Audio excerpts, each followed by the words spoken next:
नमस्कार, स्वागत है आप सबका हमारे खास कार्यक्रम देश देशांतर में। मैं हूं कवीन सचान। जम्मू कश्मीर से अनुच्छेद 370 हटाने और राज्य का पुनर्गठन कर उसे केंद्र शासित राज्य बनाने के केंद्र सरकार के कदम के बाद कश्मीर में नई सुबह की उम्मीद जगी है। अपुष्ट आंकड़े बताते हैं कि करीब 2 लाख से ज्यादा लोग कश्मीर से विस्थापित हुए हैं। हालांकि जम्मू कश्मीर सरकार ने राज्य विधानसभा में बताया था कि कश्मीर के 41,000 से अधिक विस्थापित परिवार जम्मू में रह रहे हैं, जबकि करीब 21,000 से अधिक परिवार दिल्ली और दूसरे राज्यों में। और अब इन सभी परिवारों को उम्मीद है कि इस नए बदलाव के बाद उनके हक और उन्हें मिलेंगे और उन्हें अपने घर लौटने का मौका भी। तो आज अपने कार्यक्रम में समझेंगे कि कश्मीर में बदलते हालात और बदलाव के बाद जो विस्थापित हैं वो क्या उम्मीद कर रहे हैं, उनकी क्या प्रमुख मांगे रही हैं और किस तरीके से वो देखते हैं इस नए बदलाव को, और घर वापसी को लेकर जो उनकी चिंताएं थी वो नए बदलाव के बाद कहां तक पूरी होती उनको नजर आती हैं। हमारे साथ खास मेहमान स्टूडियो में हैं विजय रैना साहब हैं, सेक्रेटरी जनरल हैं कश्मीरी समिति दिल्ली से। बहुत बहुत स्वागत है आपका। हमारे साथ राकेश कौल हैं, कश्मीरी एक्टिविस्ट हैं, आप स्वागत है। और अशोक टंडन जी हैं, वरिष्ठ पत्रकार। अशोक जी आपका स्वागत है। साथ ही अनिल नकाशी जी हैं, आप कश्मीरी आर्टिस्ट हैं, आपका भी स्वागत है। शुरुआत में करना चाहूँगा विजय जी आपसे, ये जो 2 महत्वपूर्ण कदम, पहला तो 370 हटाने को लेकर और दूसरा राज्य का पुनर्गठन, ये जो दोनों कदम हैं सरकार के, इसके बाद विस्थापित अगर मैं कहूँ जो पूरा समुदाय है वो कैसे इन कदमों को देखता है और इस पर क्या आप लोगों की प्रतिक्रिया है? देखिए, ऐसा है, जो माननीय मोदी जी ने और अमित शाह जी ने जो कल पार्लियामेंट में कदम उठाया, जो आर्टिकल 370 धारा 370 को स्क्रैप कर डाला, मैं समझता हूँ ये कश्मीरी पंडितों की बहुत पहले की डिमांड थी। और पूरे भारतवर्ष के लोगों ने आज जो जिस तरीके से उनको सेंटर में लाया था 2.0 की सरकार के प्रधानमंत्री के रूप में, मैं समझता हूँ कि आज गवर्नमेंट ऑफ इंडिया ने भारत के लोगों का सम्मान किया। और मैं धन्यवाद देना चाहता हूँ मोदी जी को, माननीय गृह मंत्री जी को, पूरे पार्लियामेंट के उन सदस्यों को जिन्होंने इस बिल का समर्थन किया। रही दूसरी बात कि जो महत्वपूर्ण बात है हमारे लिए कि हम किस नज़रिए से इसको देखेंगे और घर वापसी के क्या तरीका होगा। मैं समझता हूँ कि सबसे पहले मोदी जी के पास इस समय 2 चैलेंज रहेंगे। एक चैलेंज ये रहेगा कि जो आर्टिकल 370 स्क्रैप हो गया, यूटी स्टेटस मिल गया। सबसे पहले मैं इस चीज़ का भी धन्यवाद करूँगा उनको कि जो हमारी डिमांड थी यूटी स्टेटस की, इन्होंने आज पूरे जम्मू कश्मीर को एक यूटी स्टेटस दे दिया। जो हम क्या अपने होमलैंड मांग रहे थे, हमारा पूरा होमलैंड मिल गया आज, तो उस चीज़ के लिए भी उनको धन्यवाद। अब ये कैसे इम्प्लीमेंट होगा, किस तरीके से इम्प्लीमेंट होगा, ये बहुत बड़ी एक चुनौती रहेगी मोदी सरकार के लिए, माननीय अमित शाह जी के लिए। और दूसरी चुनौती उनको ये रहेगी कि हमारी घर वापसी कैसे हो जाएगी, क्योंकि हम पिछले 30 साल से अपने ही देश में विस्थापित रहते थे। मैं समझता हूँ जिस तरीके से मोदी जी ने आज इस बिल को पार्लियामेंट से पारित करवाया और लोकसभा से और राज्यसभा से पारित करवाया, मैं समझता हूँ उसी तरीके से कश्मीरी पंडितों की वो घर वापसी होगी। ओके, लेकिन सवाल ये उठता है कि जिस तरीके से राकेश जी ये जो बदलाव हो रहे हैं, सबसे अहम है कि क्या आप लोगों के वहाँ से घर वापसी के राह का सबसे बड़ा रोड़ा अनुच्छेद 370 था, और उसके हटने के बाद क्या कुछ बदलेगा, क्या कुछ बदलने की उम्मीद आपको दिखती है आपके घर में कश्मीर में? मेरे हिसाब से कविंदर जी, पहले तो रैना साहब का बहुत बहुत धन्यवाद कि इन्होंने शुरुआत बहुत ही ऑप्टिमिस्टिक वे में रखी। पहले अगर 370 के अबॉलिशन के बारे में एक संक्षेप में आपको बोलूं तो मेरे हिसाब से स्टेट्स को जब भी चेंज होता है तो एक बहुत बड़ा ऐतिहासिक है ये डिसीजन अपने आप में। डिसीजन का फॉलोआउट क्या काफ़ी ज़्यादा पॉजिटिव हो सकता है, काफ़ी ज़्यादा नेगेटिव हो सकता है, शायद हमारा वो विषय आज नहीं है और ना हमें उस पर बात करनी चाहिए। कोई धारा, कोई कानून की फंडामेंटली क्या बेसिस होती है किसी जगह में, क्यों वो अप्लाई है, शायद तब की अपनी चीज़ें होती है। और मेरा पर्सनल मानना है कि हाइंडसाइट इज़ नो विजडम, जैसे बोलते हैं कि किस परिस्थिति में क्यों 370 लगा होगा, क्या ग्रेजुअली हम कहाँ पहुँचे कि आज आवश्यकता ऐसी बनी कि 370 हटाना चाहिए। तो मुझे लगता है उसका श्रेय प्रेजेंट डिस्पेंसेशन को जाना चाहिए, जिसने ये सोचा होगा कि शायद कश्मीर में, जम्मू कश्मीर में जो भी प्रॉब्लम है, शायद उसका एक बेसिस फंडामेंटल जो इस चीज़ को एग्रीवेट करता है वो 370 है। तो अगर प्रेजेंट डिस्पेंसेशन को ये लगा और उनके पास वो मेजॉरिटी थी कि हम इसको हटा सकते हैं, इसकी बिल्कुल पुरजोर इसकी वेलकम करना चाहिए and we should appreciate this decision. वो फंडामेंटली ये है जी। मेरा।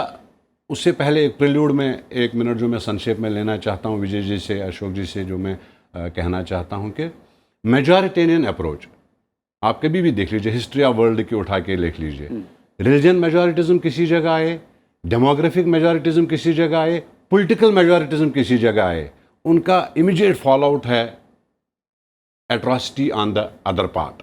इरेशनलिटी ज़्यादा आ जाती जहाँ पर भी मेजॉरिटिज्म किसी के प्रकार का भी, किसी प्रकार का भी, वो रिलीजियस मेजॉरिटिज्म हो, पॉपुलेशन मेजॉरिटिज्म हो, आपका डेमोग्राफिक मेजॉरिटिज्म हो, आप कभी भी उठा के देख लीजिए, उसका फॉल आउट होता है कि वो जो मेजॉरिटी है, whether an Hindu community majority, whether Muslim community majority या पॉलिटिकल कम्युनिटी मेजॉरिटी, उसका इमीडिएट फॉल आउट इरेशनलिटी की तरफ ज़्यादा बढ़ना शुरू हो जाता है।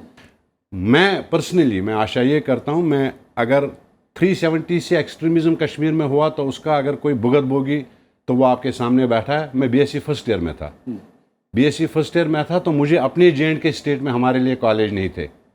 कश्मीर का होके बीएससी फर्स्ट ईयर का एग्ज़ाम मैंने दिया था, हमारे पास कॉलेज नहीं थे। 16 दिन में इसी विषय में 16 दिन मैंने जेल काटी है, central jail of Jammu and Kashmir. मैंने 16 दिन दिए क्योंकि ये था कि मैंने कश्मीरी माइग्रेंट विस्थापित स्टूडेंट्स को साथ लेके गवर्नमेंट से ये मांगा कि कश्मीर का अगर मुस्लिम से फॉर एग्जांपल मुस्लिम स्टूडेंट आज़ादी मांग रहा है, मैं तो कुछ भी नहीं मांग रहा हूँ, मैं तो एक देशवासी रहा हूँ, बाय बर्थ देशवासी रहा हूँ, देश के प्रति प्यार करता हूँ, मैं कहाँ पढ़ूँ। इस पढ़ने के चक्कर में इतनी लड़ाई हुई कि हाईकोर्ट में मुझे पिटिशन मूव करनी पड़ी। और I don't want to name the justice, कौन थे जस्टिस कौन नहीं थे, मैं उसको पार्शल नहीं बनाना चाहता हूँ। उसने बोला ये डिमांड गलत है, आप कश्मीर यूनिवर्सिटी के साथ हैं, and I was sent to jail, judicial custody मैंने 16 दिन गुजारी है। सिचुएशन में आपको प्रिल्यूड बता रहा हूँ, क्या ये 370 की वजह से था, आई डोंट नो, मेरे पास उतना इंटेलेक्ट नहीं है कि क्या ये 370 से थी।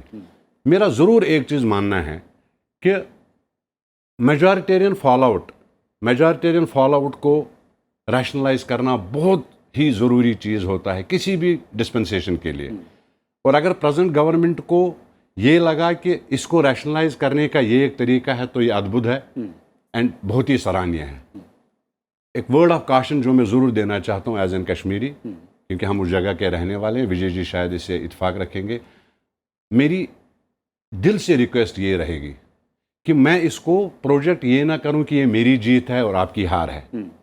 मैं पॉलिटिकली इसको ये ना समझूं कि पॉलिटिकल पार्टी को ये बोले मेरी जीत है और उस पॉलिटिकल पार्टी की हार है ना, ये हमारे लिए एक जीत है। अगर हम देशवासी हैं और हम इसको ये समझते हैं कि 370 एक स्टेट को इंटीग्रेशन करने में एक बहुत बड़ा रोड़ा था, हमने उसको हटाया, ये वही समाप्त होना चाहिए। उसके बाद अगर हमने इसको ये देखने की शुरुआत करी कि ये मैंने किया तुमने नहीं किया, मैं जीता तो हारा, तो शायद जो मंशा प्रशासन की रही होगी कि इससे खुशियां आएंगी, शायद वो खुशियां हमको उस पर अंदेशा हो जाता है, उस पर कहीं वो देरी से ना आ जाए। खुशियां तो आएंगी, कहीं जाएंगी नहीं, कहीं उनमें देर ना लग जाए। जी बिल्कुल। कहीं वो दिल्ली में बैठा हुआ नागरिक जिसको ये लग रहा है कि मैं पहलगाम में ज़मीन ले लूँगा और वहाँ रह लूँगा, कहीं वो सपना दूर न चला जाए। मैं ये चाहता हूँ कि मैं इसको इस हिसाब से प्रोजेक्ट करूँ। मैं सारी गवर्नमेंट मशीनरी को रिक्वेस्ट करूँगा कि मैं इसको ऐसे बोलूँ कि मैं उस कश्मीरी मुस्लिम को ये बोलूँ ये तुम्हारे लिए भी बहुत अच्छा है, गिव इट ए चांस, किसी एक के खिलाफ इसको चांस दे दें। उस जगह वहां के बासिंदे, वहां के जो लोग हैं, उनकी बेहतरी और तरक्की की तरह इसको देखा जाए। अनिल साहब, मैं आप क्योंकि आप कला का आर्टिस्ट हैं, मैं समझना ये चाहूंगा कि एक जब बड़े रोड़े के तौर पर हम देखा गया, जो कदम उठाए गए उनको दूर करने की कोशिश की गई, और सबसे बड़ा जो मैं कहूँ दर्द किसी भी इंसान के लिए कि अपने इलाके, अपनी जन्मभूमि से बाहर जाना, वो भी अपनी इच्छा के खिलाफ, और लंबे अरसे तक इंतज़ार करना कि कब और कैसे वो दिन होगा कि जब मैं लौटूं और मेरा हक, मेरा इलाका, मेरे लोग या फिर मेरी वो ज़मीन मेरे साथ, मेरे सामने हो। कैसे आप देखते हैं उन विस्थापितों को आज के दिन, और उनकी उम्मीदें अगर मैं कहूँ किस तरीके से रही हैं, और इस बदलाव के बाद अब वो कितनी ऊंचाई पर नजर आती हैं? देखिए, हमने तो लगभग उम्मीद छोड़ ही दी थी। हम एक कोशिश कर रहे थे कि कुछ ना कुछ हो जाना चाहिए। पिछले कई सालों से ये चलता रहा था, यूं ही चलता आ रहा था। कोई हल नहीं निकल रहा था। लेकिन जो कल हुआ तो हमें उम्मीद है कि एक चेंज होगा, एक बदलाव होगा, कुछ ना कुछ तो होगा। और बहुत बड़ी बात है कि अकाउंटेबिलिटी होगी, जो पहले नहीं थी। कोई हमारी बात सुनने के लिए तैयार नहीं था। तो मुझे लगता है कि एक बहुत बड़ा कदम है ये। और जैसे पहले की गवर्नमेंट ने कोशिश की थी कि कुछ चेंज हो जाए, नहीं हो पाया। ये गवर्नमेंट भी चाहती है कुछ अच्छा हो जाए, इन्होंने ये कदम उठाया है तो हमें देखना चाहिए, हमें वेट करना चाहिए। कुछ ना कुछ डेफिनेटली कुछ ना कुछ चेंज होगा। ओके अशोक सर, क्योंकि आपका लंबा अनुभव रहा है, इस तरह के ऐतिहासिक कदम जब उठाए जाते हैं और जैसा कि कहा कि जिस मकसद और जिस उम्मीद के साथ, और इस उम्मीद में मैं कहता हूँ 60,000 परिवारों की उम्मीदें भी जुड़ी हुई हैं जो कि कश्मीर से अपने घरों से दूर हैं, विस्थापित हैं। किस तरीके के चैलेंज दिखता है और वहाँ पर शुरुआत कैसे होनी चाहिए जो उम्मीदें रही हैं उनको पूरा करने की दिशा में? देखिए, मेरे तीनों मित्र कई चीज़ें साफ नहीं कर रहे, जानबूझकर नहीं कर रहे थे कि पहली बात तो ये लोग वहाँ से निकले क्यों, और ये अभी जाने के बारे में भी स्पष्ट बात नहीं कर रहे। देखिए, एक बात बहुत साफ कहनी पड़ेगी और मुझे लगता है कि समय आ गया कि हम खुलकर बात करें। पिछले 60-70 साल में जो धारा 370 का एक तरह से दुरुपयोग करके वहाँ पर जिस टर्म मेरे मित्र मेजॉरिटिज्म इस्तेमाल कर रहे थे, सच्चाई ये थी कि कश्मीर को, वैली को, घाटी को एक तरह से मुस्लिम मेजॉरिटी प्रूव करके दुनिया को ये दिखाना था, ख़ास तौर से पाकिस्तान की जो एक चाह थी कि ये वो क्षेत्र है भारत का जो मुस्लिम मेजॉरिटी है और ये मुस्लिम मेजॉरिटी भारत के साथ नहीं रहना चाहती। इस ओर जो प्रयास किया गया लगातार धारा 370 का नाम लेकर, उसके चलते अलगाववाद बढ़ा वहाँ के, और अलगाववाद के कारण जो चीज़ें हमारे नौजवानों को वहाँ मिलनी चाहिए थी भारत में विलय होने के बाद, वो भी नहीं मिली, और आर्थिक दृष्टि से भी उसको पिछड़ा रखा गया। भ्रष्टाचार के चलते कुछ परिवारों ने वहाँ लूट मचाई और वो एक तरह से कश्मीर के ठेकेदार बन गए। यानी दुनिया में भी वो ठेकेदारी कर रहे थे और हमारे दिल्ली के प्रशासन से भी ठेकेदारी कर रहे थे कि ये कश्मीर के जो लोग हैं हम उनके ठेकेदार हैं और हम उनका विकास करेंगे, इसलिए हमें फंड दो, और उसको वो करप्शन करते थे। तो कुल मिलाकर ये था कि ऐसी परिस्थिति पैदा करो कश्मीर में कि वहाँ पर मुस्लिम्स के अलावा बाकी सभी लोग वहाँ से छोड़ के चले जाएं, और स्वाभाविक है कि कश्मीरी पंडित उसके विक्टिम्स बने। अब सवाल ये उठता है कि एक और भी तबका कश्मीर में रहता है जो 370 के कारण वहाँ पर काम करने तो गया, वहाँ पर वो लेबर का काम करने तो गए, लेकिन उनको वहाँ का जो नागरिकता जिसको हम कहते हैं सर्टिफिकेट, वो नहीं दिया गया। ऐसी संख्या में भी हज़ारों की संख्या में, बल्कि लाखों की संख्या में लोग हैं, जिसमें दलित हैं, जिसमें पिछड़ा वर्ग के लोग हैं, पंजाब के सिख हैं बहुत बड़ी मात्रा में, उनका भी शोषण हुआ है। तो हम जब विस्थापित की बात करेंगे तो कश्मीरी पंडितों की तो वापसी होगी, वो तो वहाँ के बाशिंदे हैं ही, लेकिन ये जो लाखों लोग वहाँ काम कर रहे हैं, इनको वहाँ पर कोई हक नहीं मिला, तो उनके हक की भी बात करनी पड़ेगी। अब सवाल ये उठता है कि जो पाकिस्तान का जो एक नज़रिया रहा कश्मीर में कि देखिए, दुनिया देखे कि कश्मीर में अब पूरी तरह से एक मुस्लिम मेजॉरिटी है और ये मुस्लिम मेजॉरिटी भारत के साथ नहीं रहना चाहती, इसलिए ये कश्मीर हमको दे दो। ये मुद्दा चलते चलते चलते अलगाववाद की तरफ गया और वहाँ के नौजवानों को भी भड़काया गया, उनका शोषण किया। अब एक बात जो ये कहने से कतरा रहे हैं कि ये वापस कैसे जाएंगे, देखिए, केवल जो परिस्थिति बनेगी अभी उसके चलते वापस जाना इतना आसान नहीं है, क्योंकि इनके दिमाग में जो डर बैठ गया था वो डर पहले निकालना पड़ेगा कि अगर ये वापस चले भी गए तो क्या इनको सुरक्षा प्रदान की जाएगी। तो ये अब केंद्र शासित प्रदेश होने के चलते आतंकवाद पर जो लगाम लगेगी, आतंकवाद इससे रुकेगा, इसीलिए केंद्र शासित प्रदेश बनाया गया ताकि विश्वास पैदा किया जा सके कश्मीरी पंडितों के मन में कि जब आप वापस जाएंगे तो आपको पूर्ण सुरक्षा दी जाएगी। और जो एक विवाद चला था कि क्या इनके लिए अलग अलग कॉलोनी बनाई जाए, तो इनके तो घर है वहाँ पर। अभी रायना साहब बताएंगे कि श्रीनगर में एक पूरे मोहल्ले का नाम ही रायना मोहल्ला है शायद। तो ये लोग तब वापस जाएंगे, क्योंकि ये नहीं कह सकते बात, तो हम दिल्ली में बैठे कह सकते हैं कि इनको जब तक हम पूर्ण सुरक्षा मैं वही विश्वास नहीं दिला सकते। वही मैं जानना चाह रहा था तब तक ये वापस जाने की बात नहीं करेंगे। पॉइंट है जो शायद क्या क्या अशोक जी का तो माहौल, बहुत सुरक्षा या क्या बड़े फैक्टर हैं जिसके बाद आपको लगता है कि घर वापसी की तरफ वो विस्थापित परिवार सोचेंगे? सुरक्षा एक बड़ा मसला हो सकता है, रोजगार, ऐसे और क्या कुछ चीजें हैं? देखिए, मैं अशोक जी को धन्यवाद देना चाहता हूं कि इन्होंने बहुत बड़ा एक अच्छा प्रश्न किया जो वाकई तौर आपने नहीं किया। बट हमने कभी भी आज तक, जब से कश्मीरी पंडित वहाँ से विस्थापित हुआ था, हम खुद अपनी मर्ज़ी से आए नहीं थे, हमें निकाला गया था वहाँ से, उखाड़ के फेंक दिया था वहाँ के लोगों ने। जब भी हम यहाँ पे आए थे, माइग्रेट होके आए थे, हमने 91 से अपनी मैनिफेस्टो में रखा था, हमने 91 से डिमांड रखी थी गवर्नमेंट ऑफ इंडिया से। जितनी भी सरकारें आई और गई, हर एक से हमने डिमांड रखी, हम वापस जाएंगे कश्मीर। कश्मीर हमारा है, कश्मीर में ही मेरा जन्म हुआ है, कश्मीर में ही मेरा अंत भी होगा। हमारी गवर्नमेंट ऑफ J&K से और गवर्नमेंट ऑफ इंडिया से एक ही डिमांड थी कि हमें कश्मीर में free flow of Indian constitution होना चाहिए। वो आज इस सरकार ने, वर्तमान सरकार ने पूरा कर दिया। एक बड़ा सवाल। दूसरा, हमारी सिक्योरिटी होनी चाहिए घर वापसी के बाद, हमारी जॉब अपॉर्चुनिटीज़ होनी चाहिए।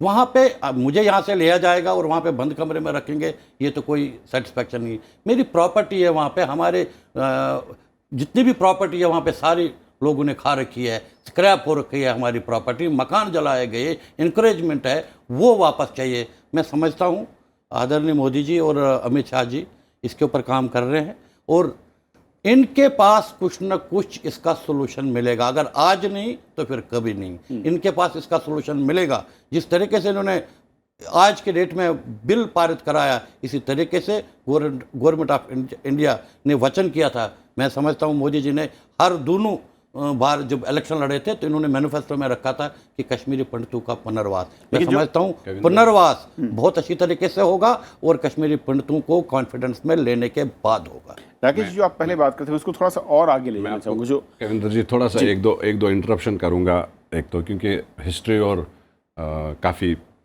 रखते होंगे इसका नॉलेज। एक चीज़ कथनी होती है, एक चीज़ करनी होती है ना। प्रैक्टिकल में बैठ के जब मैं 90 से आया हूँ, 93 तक तो मेरी सिचुएशन ही अलग थी। मैं जम्मू में पढ़ाई कर रहा था। जम्मू में भी शायद मुझे हॉस्टैलिटी मिल गई होगी, काफ़ी हॉस्टैलिटी ना, इनकी एनक्रोचमेंट लगती है। आप हमेशा समझ लीजिए, जब एक मोहल्ले में दूसरा आदमी आता है तो वो मोहल्ले वाले को एनक्रोचमेंट लगती है। एनक्रोचमेंट हमने शायद जम्मू में भी थोड़ी फेस करी है। पता नहीं रैना जी मानेंगे इस बात को, नहीं मानेंगे। अशोक जी को इस बात का बिल्कुल ही पता होगा कि जम्मू में भी हमें थोड़ी सी रिजेंटमेंट मिली। शायद जम्मू वासियों को ये लगा होगा कि मैं उसको एनक्रोच कर रहा हूँ। दिल्ली शायद उससे काफ़ी बड़ा एरिया है, यहाँ किसी को वेर इनसिग्निफिकेंट। एक सिचुएशन को मैंने 100 बार, मेरा यही मानना है, मैं हमेशा यही इसी बात की चर्चा करूँगा कि एक पेपर पर ड्रॉन मैप जो होता है, प्रैक्टिकल में जब उसको लाते हैं ज़मीन पर तो काफ़ी देर आर गैप्स। बिल्कुल। अब आप जैसे अशोक जी ने बोला, शायद इन दोनों मित्रों ने, तीसरे मित्र ने खुल के ये नहीं बोला हम जाना चाहते हैं, क्योंकि शायद इनको वो परिस्थिति नहीं मालूम कि मुझे जब 90 में रात को निकला वो परिस्थिति, क्या मुझे वहाँ अभी भी वैसी दिख रही है कि नहीं। 370 कानून से हटने से क्या मुझे वो परिस्थिति दूर होती है? 90 के दशक का जो तस्वीर आप लोगों के जहन में है, उसे बदलने के लिए क्या कुछ करना चाहिए, वही मैं एस्पिरेशन उसमें मैं आ रहा चाहता था कि आई फील ये स्टेप जो है ये ऐतिहासिक है। इस स्टेप को हम पॉजिटिव फॉलो आउट में, मैंने इसीलिए पहले शुरुआत इसलिए करी थी कि मैं इसको, मेरी जीत उसकी हार करके मैं उसको प्रोजेक्ट नहीं करूं, मेरी पॉलिटिकल जीत उस पॉलिटिकल हार ना, बिल्कुल वो वाला चीज़ है। आई फील मैं अपने शासन को ये मान के चलता हूं कि शायद उनका ये मानना होगा कि ये J&K के लिए अच्छा है। और मैं एज एन J&K का सिटीजन, मैं टॉर्च बेयरर रहा हूँ सर इंडिया का। 47 से अगर कोई तकलीफ हिंदुस्तान का तिरंगा लहराने के लिए कश्मीर में किसी ने उठाई है, अशोक जी शायद इसका बिल्कुल एनकरेजमेंट करेंगे, तो वो हम हैं। नंबर 1। नंबर 2, जो इस गवर्नमेंट के लिए बहुत बड़ा रोड मैप की बहुत ज़रूरत है। ये 41,000 और 42,000 आप आंकड़े चेंज कर लीजिए। 1951 का सेंसस है, 7,51,000 लोग हैं कश्मीरी पंडित।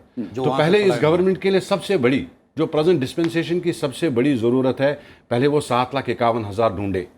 हम हैं, हम यही हैं, हम यही हैं पहले वो जो वो ढूंढे। सेकंड मोस्ट इंपॉर्टेंट, जो मैंने अशोक जी को पहले रिक्वेस्ट करी थी कि मेजॉरिटिज्म किसी भी तरीके का, आज अगर आप कश्मीरी मुस्लिम से बोलेंगे तो वो बोलेंगे बीजेपी के मेजॉरिटिज्म से ये हट गया। मुझसे अगर आप पूछेंगे तो मैं बोलूंगा मुस्लिम मेजॉरिटिज्म से मैं निकल गया। मेजॉरिटिज्म किसी प्रकार का ठीक नहीं है। तो शायद ये एक्ट इस मेजॉरिटिज्म की वजह से जो इसका एंड रिजल्ट हम चाहते हैं वो ना मिले। बहुत अच्छी बात मेरी ये रिक्वेस्ट है कि वो मेजॉरिटिज्म ना बने। It doesn't become my success your defeat. चौथा major important point, legislative voice.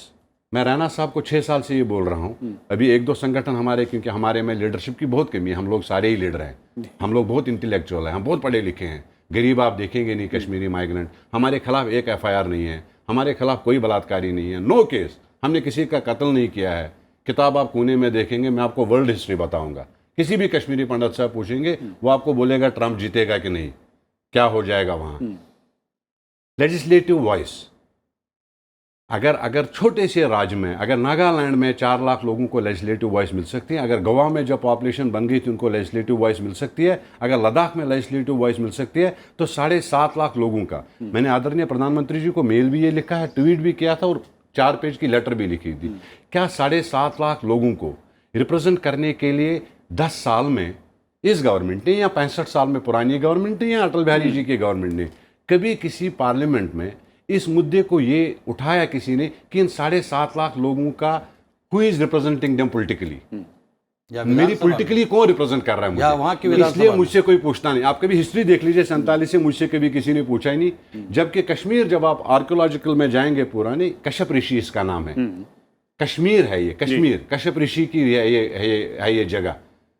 Original inhabitants, चाहे आप आर्यन रेस के देखें, चाहे आप अफगानिस्तान से एक्सोडस करके देखें, ऑल हिंदूज, जो कश्मीरी मुस्लिम्स खुद मानते हैं कि हमारे एंसेस्टर्स पंडित्स हैं, नहीं कर पाए हम उसको प्रोटेक्ट, ठीक है, किस वजह से, मुगल रूल से नहीं प्रोटेक्ट कर पाए, हरि सिंह जी ने नहीं प्रोटेक्ट कर लिया। अब अगर मेरी वो डिस्पेंसेशन है जहां ही फील्स दैट कि हमने वो टॉर्च बेयरर वहां किया है और हम इनके आभारी हैं कि इन्होंने अगर ये रोड़ा इनको लगा, ये हटाया, इसके पीछे जो मंशा है उस मंशा को हम एक्शन में ट्रांसलेट करें, उस मंशा को एक यूपी के निवासी को जिसको यहाँ घर नहीं है, शायद उसको ज़मीन वहाँ मिले, उसके लिए मैं वो सेफ और सिक्योरिटी इंश्योर कर रहा हूँ कि नहीं। क्या मैं कल ये अवॉइड कर रहा हूँ सिचुएशन, क्या मैं आज वो तो नहीं कर रहा हूँ कि जो 47 से हुआ, एक किस्म से हुआ, वही रिपीट दूसरे किस्म से ना हो जाए। दूसरे पहलू से आप कह रहे हैं। हाँ, राइट। अनिल साहब, वक्त कम है, लेकिन मैं चाहूंगा बहुत संक्षेप में कि जो बात कही, बहुत अहम बात कही है राकेश जी ने, कि किस तरीके से वापसी भी हो लेकिन मिले जुले तौर पर एक साथ रहने की, एक किसी कबायली या किसी एक कोने में आप घर वापसी करा दें, उसका कोई फायदा नहीं जब तक दिल, समाज और वहाँ के लोग एक साथ न बैठ पाएं। और वो 90 की तस्वीरें जहन से जब जुदा होंगी, जब वो भय, वो डर निकलेगा। आप इसमें क्या कुछ और जोड़ना चाहेंगे कि बदलाव के लिए, शुरुआत के लिए क्या बड़े कदम हैं जो आप चाहेंगे?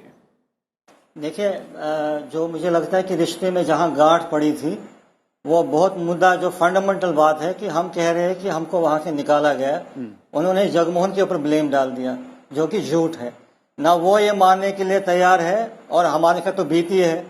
मुझे लगता है जब ये गांठ जब तक खुलेगी नहीं, तब तक बहुत मुश्किल है, बहुत जद्दोजहद करनी पड़ेगी अपने आप को वहाँ फिर से वहाँ पे बचाने के लिए।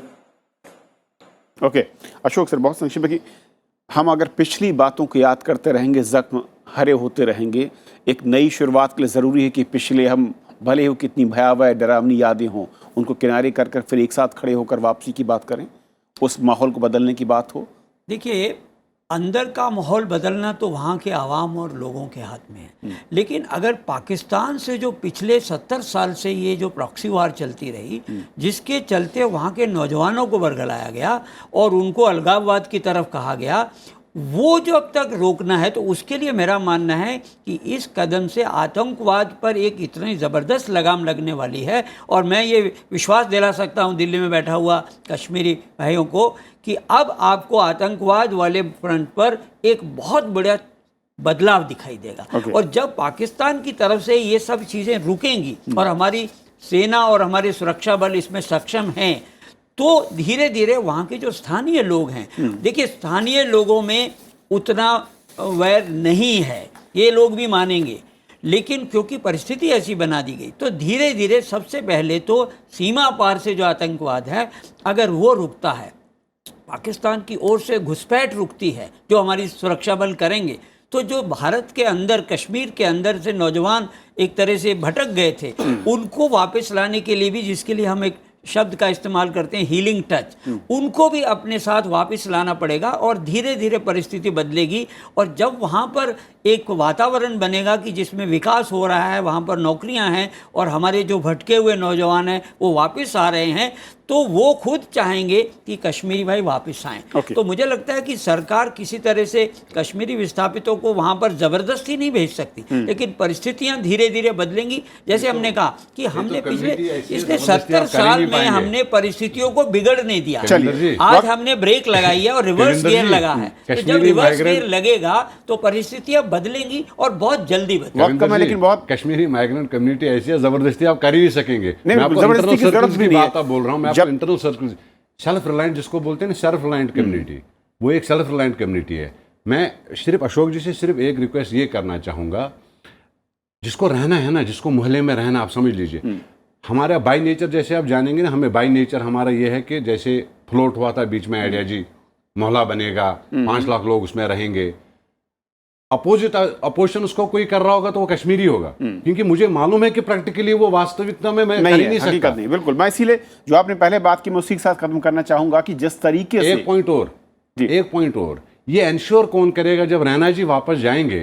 अब मान लीजिए कोई डिस्ट्रेस में इन्होंने कोई जमीन बेच दी है 10,000 रुपए में, आप समझ लीजिए कि वो नेबर कितना थ्रेट है अभी उनको, जो रैना जी वापस आएंगे और मुझे ये जमीन वापस चाहिए, इसका कितने इम्प्लीकेशन है। जो कदम उठाए गए हैं उसको जमीन पर उतारने के लिए काफी कुछ पेचीदगियां हैं, और वो पेचीदगियां वहां पर जमीन पर क्या है उसको समझना होगा, उसको दूर करने की दिशा में जो वहां पर प्रशासनिक अमला है, जो सरकारें, उसको सोचना होगा कि कैसे उसको दूर किया जाए, ताकि असल मकसद जो है आतंकवाद का खात्मा, कश्मीर का विकास, और साथ ही साथ कश्मीर के वो तमाम लोग, चाहे वो किसी भी जाति, धर्म, समाज के हों, वो एक साथ वहां पर मिलकर खुशहाल होकर रह पाएं। बहुत बहुत शुक्रिया आप चारों मेहमानों का हमारे साथ आज की चर्चा में शामिल होने के लिए। तो फिलहाल जितना ही, नमस्कार।